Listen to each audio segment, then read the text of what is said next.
Día 17 de leer la Biblia en 365. Soy Lorena, tu compañera y amiga de lectura usando un plan cronológico.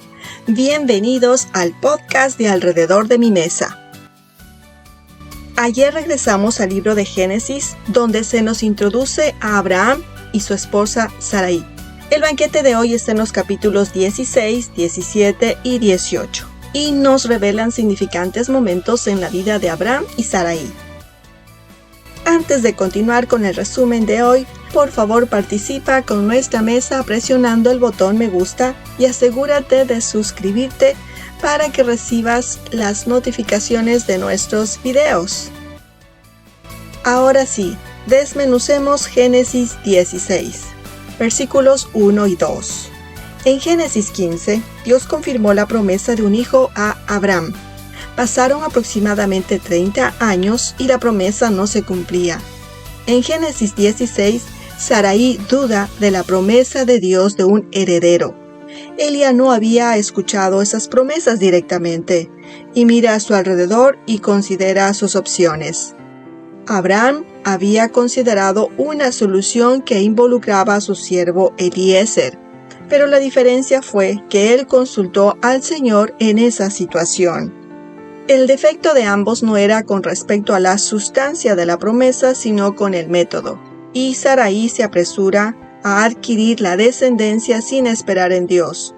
Desesperada, toma el asunto en sus propias manos y pidió a Abraham que tomara a su sierva Agar como madre sustituta.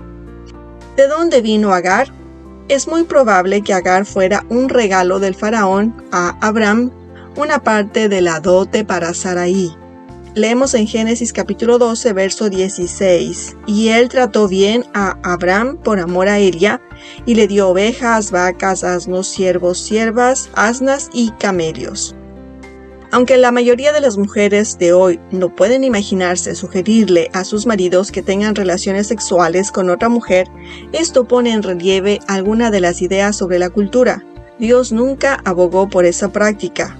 Era una práctica común, ya que no existía tubos de ensayo, ni fertilización in vitro, y algunos otros métodos como se lo hace hoy. Esto demuestra también el honor y privilegio de tener hijos en esa cultura. Las familias sin hijos se sentían maldecidas, como si Dios estuviera enojado con ellos. Hasta aquí Abraham pasó con éxito varias pruebas de su fe. Derrotó a una coalición enemiga de 4 ejércitos con solo 318 sirvientes armados y algunos aliados locales. También tuvo el valor de rechazar las riquezas que le ofreció el rey de Sodoma. Cuando temió amenazas, Dios prometió ser su escudo. Cuando temió morir sin un heredero, Dios le repitió sus promesas de que sería el padre de muchas naciones. Medito en esto. Después de todas estas victorias de fe, ¿Abraham pensó y sintió que tiene derecho a una recompensa? Sarai era famosa por su belleza. Agar era más joven que Sarai. Esta también es una prueba de su fe. Si Sarai dudó de las promesas de Dios porque no las escuchó directamente, Abraham no tenía excusa. Dios le había hablado directamente a él. En lugar de alentar a su esposa y su propia fe debilitada, cedió a las tentaciones de su carne. Amado oyente, una persona de fe nunca debe tomar atajos. Hagamos una revisión de corazón. ¿Te entregas a la carne cuando crees que puedes salirte con la tuya? Como la teología de Sarai era errónea, veía a Dios como una especie de conspirador que impide que sus sueños se hagan realidad, o como alguien que olvida sus promesas o es incapaz de superar obstáculos. Sarai y Abraham eligen medios carnales para obtener el heredero prometido en lugar de esperar en Dios con fe. Versículos 3, 4 y 5. Se ejecutó el plan y resultó. No hubo ningún problema de fertilidad por parte de Agar, pero no salió como Sarai había esperado y anticipado. Ahora Abraham y Sarai cosechan el fruto de sus acciones. Sarai comienza a creer que Agar se veía a sí misma como igual o superior a ella. Sus celos descontrolados la llevaron a atacar a Agar y culpar a Abraham por creer que él ha permitido que Agar se sienta igual a ella. Verso 6. Abraham intenta lavarse las manos de la responsabilidad, en lugar de haber aprendido, vuelve a caer en la pasividad. No reconoció su pecado, no confrontó a Sarai con el suyo. Para protegerse de los conflictos con su esposa, Abraham le dio la espalda a Agar, cuando Sarai la trató con dureza y ella huyó de su presencia al desierto. Versículo 7. Agar emprendió un viaje difícil a través de un desierto árido. Se detuvo en uno de los pocos puntos donde pudo obtener agua, preparándose para la última etapa de su viaje. Esta región está justo más allá de la frontera de Egipto, a donde Moisés llevará a Israel más adelante. El punto de este detalle es que Agar se dirige de regreso a casa hacia Egipto. En este versículo encontramos la primera referencia en la Biblia a un ángel, y en particular al ángel del Señor. Lo encontraremos nuevamente más adelante en numerosas veces. ¿Quién es este ángel del Señor? Es la aparición de Dios mismo en la persona de su Hijo Jesús. Versículo 8. Agar reconoció que era Dios mismo. Jesús le hizo dos preguntas a Agar. Una, ¿de dónde vienes? Y dos, ¿a dónde vas? Agar solo pudo responder la primera pregunta porque estaba en un desierto, verdaderamente desierto físico, pero también desierto espiritual, pero no sabía a dónde iba. El propósito del interrogatorio de Dios no es obtener información, sino que la persona interrogada se arrepienta, rehabilitarla y traerla de regreso a Él. Versículo 9. Agar seguía siendo la sierva de Sarai y su deber seguía siendo servir a su señora. Huir no cambia las relaciones ni elimina la responsabilidad. Versículos 10 y 11. Junto al pozo de la vida, Dios se hace cargo de Elia y le da una tremenda promesa. Él le dijo que estaba embarazada de un hijo y que el Señor iba a convertir a los descendientes de su hijo en una gran nación. Y el recordatorio familiar de esta promesa será en el nombre del hijo. Tendrá que ponerlo por nombre Ismael, que significa Dios oye. Verso 12. Sin embargo, este será un hijo también de problemas. Como Ismael había sido concebido de la carne, Jesús profetizó que él y sus descendientes serían salvajes y estarían en conflicto con todos los demás. Versículos 13 y 14. Este es el único lugar en la Biblia donde se presenta a un ser humano confiriendo un nombre a Dios, el Roy, el Dios que ve. Agar aprendió que no hay nada que Dios no vea. El Dios trascendente vio la aflicción de su solitario corazón. Ella tenía algún concepto de la santidad y justicia de Dios y del peligro para una mujer pecadora haber visto a Dios, y ella se humilla en asombro ante la misericordia de Dios hacia ella, una esclava. Dios la ha visto y ella se da cuenta que también ha visto a Dios. En una intuición reconoce que Dios, el creador de todas las cosas, está en contacto personal, no es distante, escondido o inaccesible. La idea del Roy, Dios que me ve, no solo es que observa, sino que me ve y se preocupa. El pozo conmemora este encuentro que ocurrió allí mismo. Versículos 15 y 16. Cumplimiento de la promesa. Agar se arrepintió, regresó y resolvió la tensión. ¿Cómo se le ocurrió a Abraham el nombre Ismael? Agar debe haberle contado su encuentro con el ángel del Señor. Desempaquemos Génesis 17, versos 1, 2 y 3. Aquí Dios se revela como el Shaddai, traducido como Dios Todopoderoso. Este nombre expresa su poder y provisión.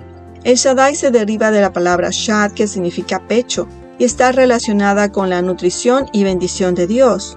Pronto, el Shaddai demostraría su asombroso poder al transformar a Sarai, que había sido estéril durante toda su vida, a los 90 años, en una mujer fértil. Su gracia, la que no se merece, también fue suficiente para Abraham y Sarai. Dios no les debía nada. En cambio, ellos debían mostrar su gratitud andando en santidad. La expresión «anda delante de mí y sé perfecto» es una invitación a continuar caminando con Dios en íntima comunión. Versículo 4 y 5. Aunque la fe de Abraham había fallado muchas veces, Dios la aceptó como suficiente para transformarlo en el padre de muchas naciones y le da un nuevo nombre que calce con esto y lo llama Abraham, que se traduce padre de muchos. Dios le cambió de nombre para significar su propiedad sobre Abraham y su control sobre el futuro de la humanidad. Versículos del 6 al 14. El pacto entre Dios y Abraham debía ser un pacto eterno. Él daría a los descendientes de Abraham la tierra de Canaán y ellos debían adorarlo como el único Dios verdadero.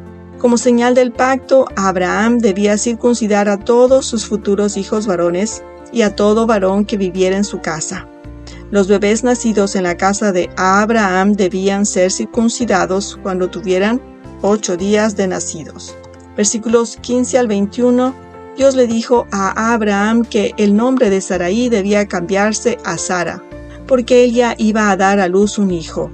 Dios también transformará a Sarai de una mujer estéril de 90 años en la madre embarazada de la futura nación de Israel y la línea que conduciría al Mesías.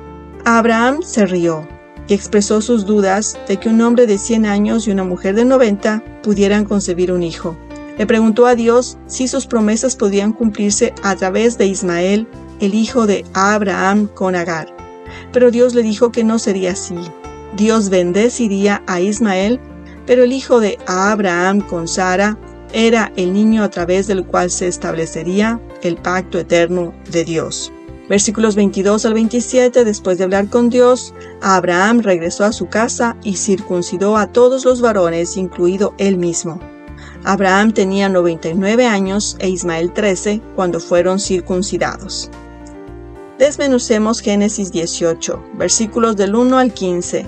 Después que Abraham se recuperó de su circuncisión sin la ayuda de analgésicos, el Señor y 2 hombres que más tarde descubriremos que eran ángeles visitaron a Abraham en su tienda cerca de las encinas de Mamre. Abraham invitó a sus huéspedes a descansar bajo un árbol para refrescarse del viaje. Sara preparó tortas de harina y Abraham hizo los arreglos para que se sacrificara y cocinara un becerro. Mientras el Señor y sus ángeles comían, el Señor repitió su promesa de que Abraham y Sara tendrían un hijo.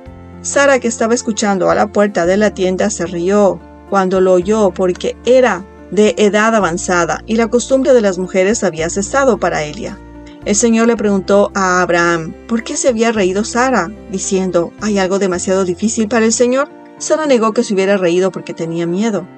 El Señor reiteró la promesa y les dijo que tendrían un hijo cuando Él regresara a ellos el año siguiente. Versículos 16 al 33. Habiendo disfrutado de la hospitalidad de Abraham, el Señor y sus 2 ángeles partieron hacia la ciudad de Sodoma.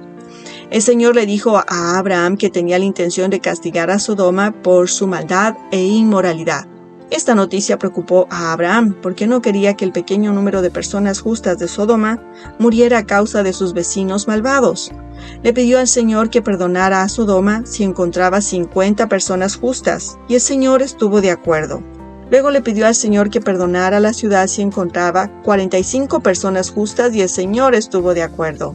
Luego le pidió al Señor que perdonara a la ciudad si encontraba 40 personas justas, y el Señor estuvo de acuerdo. Luego le pidió al Señor que perdonara a la ciudad si encontraba 30 personas justas, y el Señor estuvo de acuerdo. Luego le pidió al Señor que perdonara a la ciudad si encontraba 20 personas justas, y el Señor estuvo de acuerdo. Luego le pidió al Señor que perdonara a la ciudad si encontraba a 10 personas justas, y el Señor estuvo de acuerdo. Después de aceptar que la ciudad se salvaría si se encontraban 10 habitantes justos, el Señor se fue y Abraham regresó a su tienda.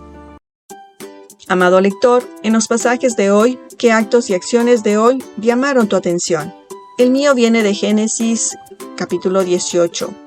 Entonces Jehová dijo a Abraham, ¿por qué se ha reído Sara diciendo, ¿será cierto que he de dar a luz siendo ya vieja?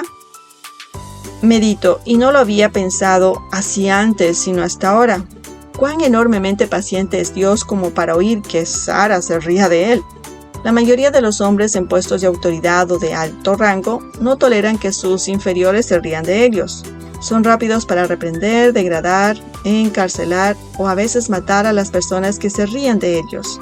Pero Dios, el ser más poderoso que existe, estuvo dispuesto a bendecir a Sara después que ella se rió de sus palabras. ¿No son estas buenas noticias? Alabemos a Dios por ser sumamente paciente y al mismo tiempo sumamente poderoso. Él es mi deleite. Amado lector, hasta aquí, ¿cómo va tu lectura bíblica? No te pierdas el banquete de mañana, está en Génesis capítulos 19, 20 y 21. Será hasta la próxima.